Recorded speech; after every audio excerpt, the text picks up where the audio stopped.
profiles and endless messaging without really even ever meeting, it's actually causing more loneliness in people, feeling of rejection, and depression.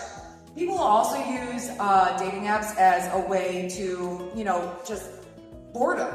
I've been a victim of that, sitting at home, it's Tuesday, I'm alone. Oh, let's go on, start swiping, start messaging. And at the end of the day, you're basing everything based off these messages and a picture. And then a lot of times you go and show up and meet these people and you're like, who the hell are you? Right? Well, you're not who I thought you were. Because real honest connection is actually built through chemistry that is undeniable, that you can't get unless you are in front of someone. Have you ever met someone and you feel that electricity and you've barely even said a couple words? You can't get that. And there's no other dating platform like what I've created. So let's look at my solution. So we're not just fixing dating apps, we're rebuilding how people connect. So getting back to who people are and finding those honest connections. I'm bridging the gap of using technology to bring people together organically through like-minded spaces, events, and things that the user's already doing. Now, something I always say is when you're single, my mom will ask, I heard you went to that concert last night. Meet anyone? Right? In the back of your mind, when you're single, every time you go out, there's this hope maybe I'll meet someone. Whether you're going to happy hour with some friends, whether you're going to a coffee shop, doesn't matter. Wherever you are, there's always this hope maybe you're gonna meet someone at the Guardians game, the Browns game, doesn't matter, right? So what I'm building is a social platform, one that's authentic, human, and built for real life whenever and wherever you are. 55, because I'm in that age, I can go both ways, right? So, I can date the dad and I can date the son. So, Cougar, you jaguar.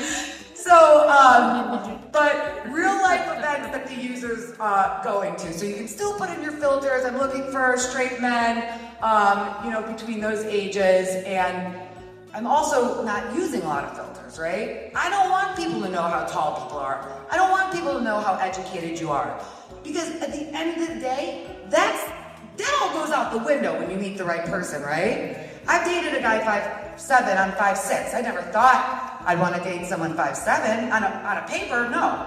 Loved this guy, loved him. Dated a guy 6'7". Dated a guy 15 years older than me. Dated a guy 10 years old.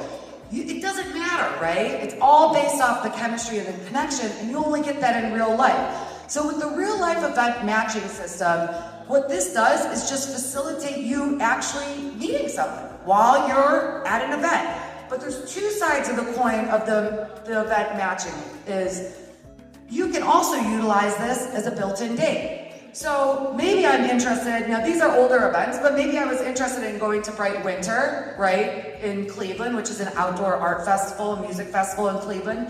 Thousands of people go to this event.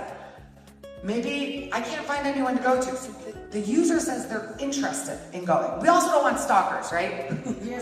Oh, she's gonna be showing up and so you say you're interested. You're not saying if you're going or not. Once you match based off the common event and what you're looking for, now you can start a conversation. Say it's the Guardians game. You can use that as a built-in date. Or you can say, yeah, I'm going with a couple girlfriends. Well, I'm going with my buddies. Well, what time are you guys gonna be downtown? Right? Let's meet for a beer before. You can meet a couple people, right? That's what it's all about, right? Because if you don't like them, guess what? You're not dedicated to that person for the whole night. How many dates have you been on where you're like, you know what I started doing? Yeah, I got something at 8. I have to be somewhere at 8, right? So if I wasn't having a good time, I had an out.